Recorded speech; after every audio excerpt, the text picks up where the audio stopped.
வணக்கம். ஆகாஷவாணி மாநில செய்திகள் வாசிப்பவர் அனிதா வெங்கடேசன். தலைப்புச் செய்திகள். மனித நாகரீகத்தின் வளர்ச்சியில் கனிம வளங்கள் முக்கிய பங்காற்றுவதாக குடியரசுத் தலைவர் திருமதி திரௌபதி முர்மு எடுத்துரைத்தார்.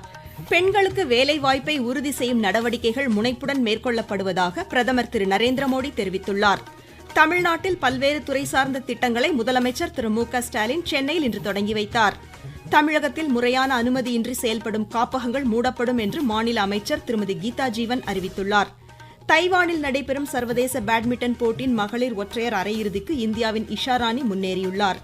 இனி விரிவான செய்திகள். மனித நாகரீகத்தின் வளர்ச்சியில் கனிம வளங்கள் முக்கிய பங்காற்றுவதாக குடியரசுத் தலைவர் திருமதி திரௌபதி முர்மு கூறியுள்ளார். புதுதில்லியில் தேசிய புவி அறிவியல் விருதுகளை இன்று வழங்கி பேசிய அவர், நிலக்கரி மற்றும் இரும்பின் பயன்பாடு இல்லாமல் தொழில்மயமாக்கல் சாத்தியமில்லை என்று தெரிவித்தார். இத்துறைகளில் அர்ப்பணிப்பு, புதுமை மற்றும் சிறந்த சேவையாற்றியதற்காக விருதாளர்களை குடியரசுத் தலைவர் பாராட்டினார். நாட்டில் பெண்களுக்கு வேலைவாய்ப்பு மற்றும் சுய தொழில் தொடங்க பல்வேறு நடவடிக்கைகளை மத்திய அரசு மேற்கொண்டு வருவதாக பிரதமர் திரு நரேந்திர மோடி தெரிவித்துள்ளார்.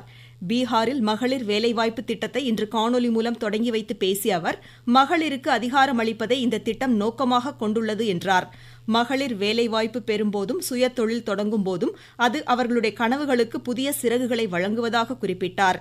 மத்திய அரசின் முத்ரா கடன், சஹி காப்பீடு, ட்ரோன் தீதி போன்ற பல்வேறு திட்டங்கள் மகளிரின் வாழ்வாதாரத்தை மேம்படுத்த வகை செய்வதாக தெரிவித்தார். பீகாரில் பிரதமர் இன்று தொடங்கி வைத்த திட்டத்தின் கீழ் மாநிலம் முழுவதும் 75 லட்சம் மகளிரின் வங்கிக் கணக்குகளில் தலா 10,000 ரூபாய் நேரடியாக விடுவிக்கப்பட்டது. இதனிடையே முன்னாள் பிரதமர் டாக்டர் மன்மோகன் சிங்கின் பிறந்த தினத்தையொட்டி அஞ்சலி செலுத்திய பிரதமர், பொது வாழ்வில் அவர் ஆற்றிய நீண்டகால சேவை மற்றும் நாட்டிற்கான பங்களிப்பை நினைவு கூர்ந்துள்ளார்.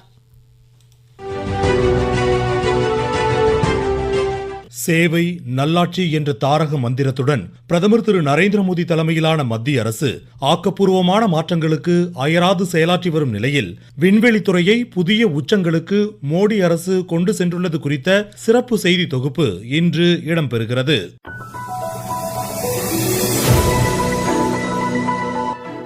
பிரதமர் திரு நரேந்திர மோடியின் தலைமையின் கீழ் விண்வெளித்துறை அளப்பரிய சாதனைகளுடனும் புதிய கண்டுபிடிப்புகளுடனும் பயணித்து வருகிறது. தேசிய விண்வெளி தினமான ஆகஸ்ட் 23ஆம் தேதி அன்று பிரதமர் திரு நரேந்திர மோடி தமது உரையில் விண்வெளித்துறையின் தொடர் சாதனைகள் குறித்து பெருமிதம் தெரிவித்தார். ஸ்பேஸ் सेक्टर में एक के बाद एक नए माइलस्टोन गणना ये भारत और भारत के वैज्ञानिकों का स्वभाव बन गया है. 2 साल पहले ही भारत पहला ऐसा देश बना था जिसने चंद्रमा के साउथ पोल पर पहुंचने का इतिहास रचा. हम स्पेस में डॉकिंग अनडॉकिंग की क्षमता रखने वाले दुनिया के चौथे देश भी बन गए हैं. செமி கிரையோஜெனிக் இன்ஜின், உந்துவிசை தொழில்நுட்பங்களின் வேகமான வளர்ச்சி, விண்வெளியில் டாக்கிங் அன்டாக்கிங் எனப்படும் இணைத்தல் பிரித்தல் தொழில்நுட்ப திறனுடன் 4வது நாடாக உலக அளவில் இந்தியா தன்னை நிலைநிறுத்தியுள்ளது.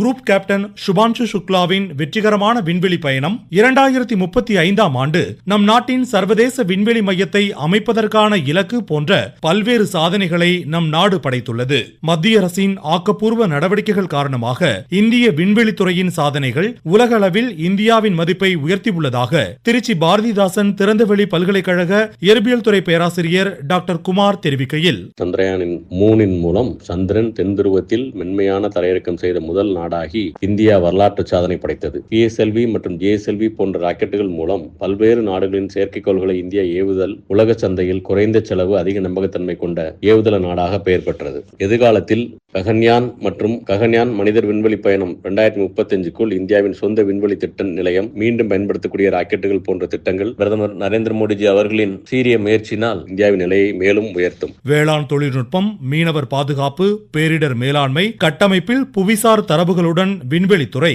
பிரதமர் திரு நரேந்திர மோடியின் ஆட்சியின் கீழ் எழுச்சியுடன் மிளிர்கிறது என்றால் அது மிகையல்ல. சரக்கு சேவை வரி சீர்திருத்தங்கள் நாட்டின் மறைமுக வரி கட்டமைப்பை எளிதாக்கியுள்ளது.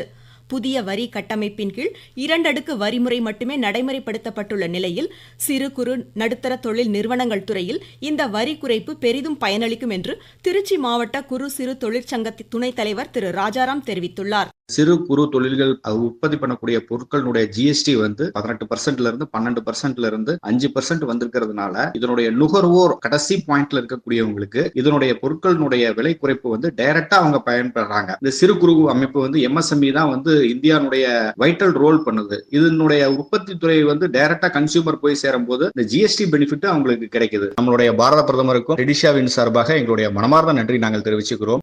நீங்கள் கேட்டுக்கொண்டிருப்பது ஆகாஷவாணியின் மாநில செய்தி அறிக்கை. நாட்டு மக்களுக்கான வரலாற்று சிறப்புமிக்க மோடி அரசின் தீபாவளி பரிசு சரக்கு மற்றும் சேவை வரி குறைப்பு. மருத்துவம் மற்றும் ஆயுள் காப்பீட்டிற்கான வரி முழுமையாக ரத்து. 36 உயிர்காக்கும் மருந்துகள், அடுத்த தலைமுறைக்கான சீர்திருத்த நடவடிக்கைகளில் மாணாக்கர் பயன்படுத்தும் கல்வி உபகரணங்கள் மீதான வரி ரத்து. வீட்டு உபயோக மின்னணு பொருட்களுக்கு வரி குறைப்பு. பால் பொருட்கள் மீதான வரி 12% 5% குறைப்பு. வேளாண் இயந்திரங்களுக்கான வரியும் 5% குறைப்பு. வளர்ச்சியடைந்த இந்தியாவிற்கான பயணத்தில் நரேந்திர மோடி அரசு தொடரும் சீர்திருத்த நடவடிக்கைகள். முதலமைச்சர் திரு மு.க. ஸ்டாலின் சென்னை பொது நூலக இயக்ககத்தின் சார்பில் 39 கோடி 33 லட்சம் ரூபாய் செலவில் கட்டப்பட்டுள்ள 146 நூலக கட்டிடங்களை சென்னை தலைமை செயலகத்திலிருந்து காணொலி மூலம் இன்று திறந்து வைத்தார். தமிழ்நாடு பாடநூல் கல்வியியல் பணிகள் கழகம் சார்பில் 26 புதிய நூல்களையும் வெளியிட்டார். சென்னை கிண்டி தொழிற்பேட்டையில் 23 கோடி ரூபாய் செலவில் கட்டப்பட்ட புவியியல் மற்றும் சுரங்கத்துறையின் தலைமை அலுவலக கட்டிடத்தை திறந்து வைத்தார். முன்னதாக மறைந்த பழம்பெரும் நடிகர் ஜெய்சங்கரின் நினைவாக அவர் வசித்த சென்னை நுங்கம்பாக்கம் கல்லூரி சாலைக்கு ஜெய்சங்கர் சாலை என்று பெயர் சூட்டினார். விளையாட்டுத்துறையில் தமிழ்நாடு முதன்மை மாநிலமாக திகழ்கிறது என்று துணை முதலமைச்சர் திரு உதயநிதி ஸ்டாலின் தெரிவித்துள்ளார். சென்னையில் விளையாட்டு வீரர்களுக்கு ஊக்கத்தொகை வழங்கும் நிகழ்ச்சி இன்று பேசிய அவர், கடந்த 4 ஆண்டுகளில் 4500க்கும் மேற்பட்ட வீர வீராங்கனைகளுக்கு 150 கோடி ரூபாய் உயரிய ஊக்கத்தொகை வழங்கப்பட்டுள்ளதாகவும் 100க்கும் மேற்பட்டோருக்கு அரசு துறைகளில் வேலைவாய்ப்பு அளிக்கப்பட்டுள்ளதாகவும் குறிப்பிட்டார். தமிழகத்தில் முறையான அனுமதியின்றி செயல்படும் காப்பகங்கள் மூடப்படும் என்று மாநில சமூக நலன் மகளிர் உரிமைத்துறை அமைச்சர் திருமதி கீதா ஜீவன் அறிவித்துள்ளார்.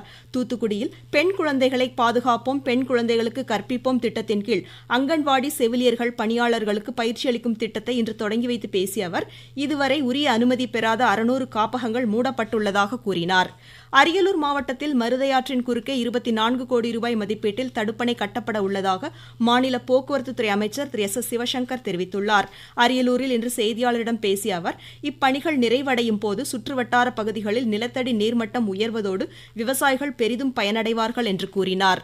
கவிமணி தேசிக விநாயகம் பிள்ளையின் 71வது நினைவு நாளையொட்டி கன்னியாகுமரி மாவட்டம் சுசீந்திரத்தில் அமைந்துள்ள அன்னாரது திருவுருவ சிலைக்கு ஆட்சித்தலைவர் திருமதி அழகுமீனா இன்று மாலை அணிவித்து மரியாதை செலுத்தினார். மயிலாடுதுறை மாவட்டம் பூம்புகாரில் தொல்லியல் துறை சார்பில் கடல்சார் அகழ்வாராய்ச்சியில் 20 பேர் கொண்ட குழுவினர் ஈடுபட்டுள்ளனர். உடல் உறுப்பு தானம் செய்வதில் திருநெல்வேலி அரசு மருத்துவக் கல்லூரி மருத்துவமனை முதலிடம் பிடித்து சாதனை படைத்துள்ளது. மாவட்ட ஆட்சியர் திரு சுகுமார் இதற்கான விருதை மருத்துவக் கல்லூரி முதல்வருக்கு இன்று வழங்கி பாராட்டினார். விருதுநகர் மாவட்டம் மேகமலை புலிகள் சரணாலய வனப்பகுதியில் 3வது நாளாக பற்றி எரியும் காட்டுத்தீயை அணைக்கும் பணியில் வனத்துறையினர் தீவிரமாக ஈடுபட்டுள்ளனர். சிவகங்கை மாவட்டத்தில் மத்திய அறிவியல் மற்றும் தொழிலக ஆய்வுக் குழுமத்தின் நிறுவன நாளை முன்னிட்டு காரைக்குடி மின் வேதியியல் ஆய்வகத்தை இன்றும் நாளையும் பொதுமக்கள் பார்வையிடலாம் என்று அறிவிக்கப்பட்டுள்ளது. காஞ்சிபுரம் மாவட்டத்தில் இன்று நடைபெற்ற தனியார் துறை வேலைவாய்ப்பு முகாமில் முன்னணி நிறுவனங்கள் பங்கேற்று 100க்கும் மேற்பட்ட பணியாளர்களை தேர்வு செய்தது.